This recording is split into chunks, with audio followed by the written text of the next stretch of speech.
Okay, so this is the part 2 wherein we will composite Blender sequence in After Effects. So let's import our sequence. So just double click on the project manager and just select your first image, the .exr path, and from here just select the OpenEXR sequence and select import.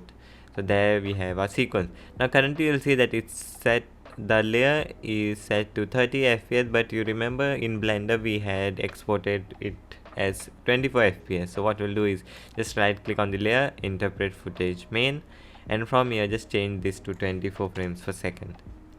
Okay, now just select and drag and drop on this little icon to create a new composition out of it. Now right off the back you'll see that our layer is black and we do not have anything. Now it's because we need an effect to extract all the different passes from this layer itself.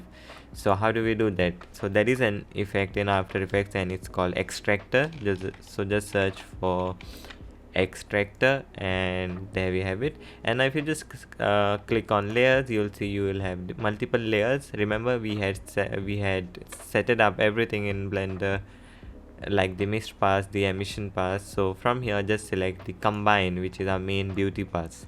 We get the layer, but currently it's too dark. Now why is that? So the .exr layer, like the format, it uses a linear color working space, and our project currently is not set to linear. It's working in, if you just select here, you'll see that the working space is set to sRGB right here. Even you need to, if it's set to none, just select sRGB and change the depth to 32 bits per channel, and you will see there is an option. If you just select this and press OK, you'll see that everything is fine, but come back here and turn it off. I'll tell you why.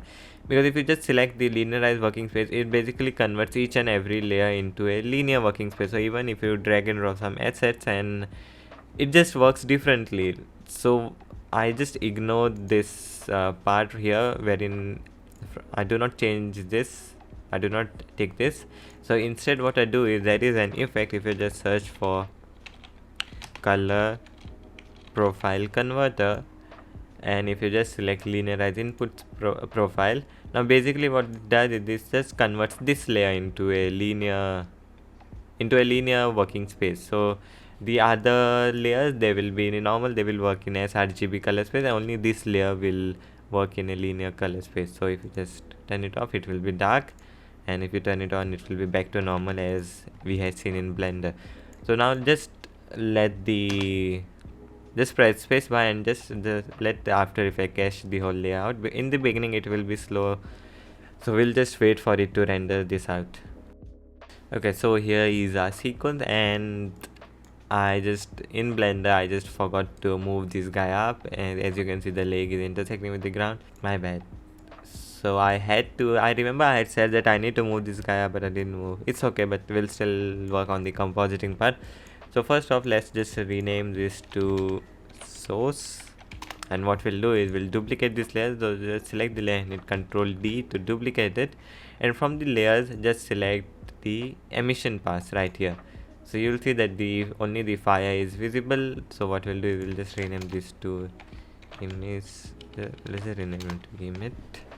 And now what you can do is you can add in glow effects right here, which will only affect a fire. So you can just search for not slow, just glow, and then you can get the threshold down, the intensity to 0.1, and one is here. Just duplicate this, and if you increase the radius and just change the blending mode to screen, you can add glow this way. But what I do is I never use the default glow plugin which is in After Effects. Instead I always use the deep glow plugin. As you can see right off the back, it gives a really nice result. So I just add this effect and I get the exposure down a bit and increase the threshold a bit, and I also enable the chromatic aberration in the glow itself. So once this is done, let's make use of the most interesting pass which I literally use all the time. So just duplicate our source and rename this to mist. So now from the mist, So just select your mist layer, and from the drop down just select the mist, and you will see you have this white and black matte right here. So how can we make use of this? Let me show you.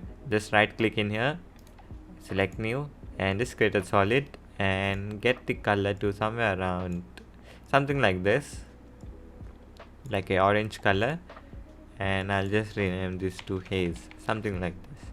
Okay, so now if you just select the track matte and if you parent this to the mist, now one thing before proceeding is that this feature was in this new feature of track matte is only in After Effects 2023.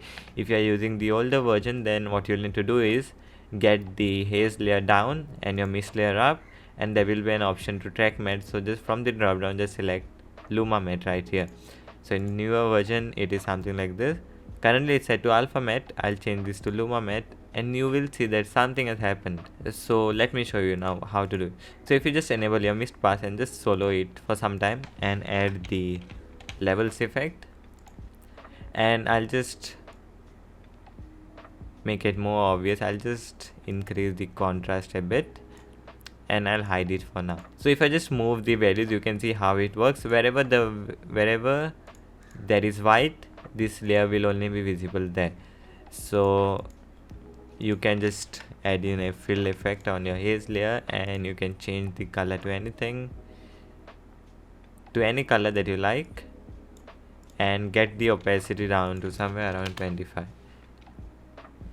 I'll just get this to be more saturated. So you can see here's the before and here's the after, and you can even invert it. You'll see you'll have different results, but I'll just keep it here. So it's basically set to Luma matte right now. So here's the before and here's the after. In this way you can composite like multiple assets. So here's the before and here's the after. And after this you can just add in like a, if you just rename this to curves, and if you add in a curves effect, you can just add in a bit contrast to your scene, lift your shadows up a bit, and go to the blue channel, get the blue channel down so that it's more orange, green, some contrast to the green bit. So you get the idea, right? Later you can color grade. For the color grade part, I use the magic bullet look. Since I'm very bad at color grading, I can say I use this like 99% of the time for my CG renders. Whatever I do, I always composite everything. Later, the final touch I give it using the magic bullet look. So what I do is I select any of the preset from here, like as my starting point. For example, let's select this one, and first I get the grain down if there is any. So I start off with an optical diffusion, which is basically a soft glow to your scene. So you can see you can adjust the intensity and everything right here. So if I just get the density up, you can see as the before and the after. So I start off with an optical diffusion, which is basically soft glow to the highlights. The next thing what I do is I add in the chromatic aberration and I increase the value a bit, because in real life the camera, if you notice, the camera even has some sort of a purple fringe right at the edges of a scene. So it helps you to replicate the real world lens, like the effect of the real world lens. So here's the before and here's the after, just a little bit at the edges.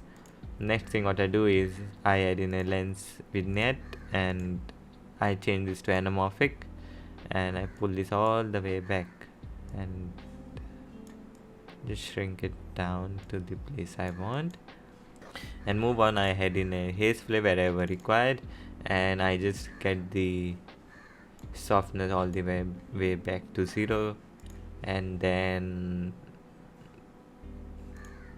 I add a pop just to get in some of the details at the edges. So here's the before and here's the after, and then later to finish everything off I add in a renoiser and I changed this to the modern 35 mm. So if you notice, here is the before and here is the after. Here's the before and here's the after, right there. And I'll just move this up. So here is the before and here is the after. Before, after. Let's just play this once and see what we have. So you can see how easily we can basically composite our scene in After Effects. Here's the before and here's the after.